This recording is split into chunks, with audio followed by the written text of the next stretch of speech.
In this video, I'll show you how you can fix the League of Legends could not initialize graphics device.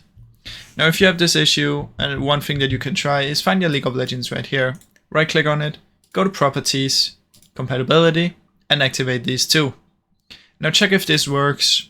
If it doesn't work, what we can do is come down here and search for Device Manager, right click on it, and from in here you want to go to Display Adapters, and you want to update your driver.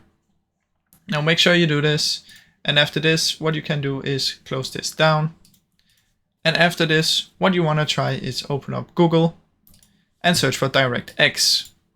Now click on the first one and make sure you download it.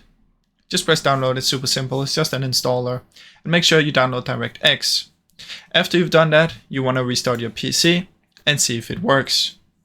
Now if it still doesn't work, what we can try is just simply reinstall League of Legends. So come to Apps and Features, in here search for League of Legends, click on it, uninstall, and then reinstall it. Now those are the current ways that you can do it. Usually it's some problem with either DirectX or with the graphics card. So make sure you update it. You can also, if you have NVIDIA, you can go here, Apps and Features, uninstall NVIDIA, Control Panel and everything else, and then reinstall NVIDIA. Now I really hope any of these helped fix your issue. If it did, please leave a like and subscribe, as it helps me out a ton. Thank you so much for watching.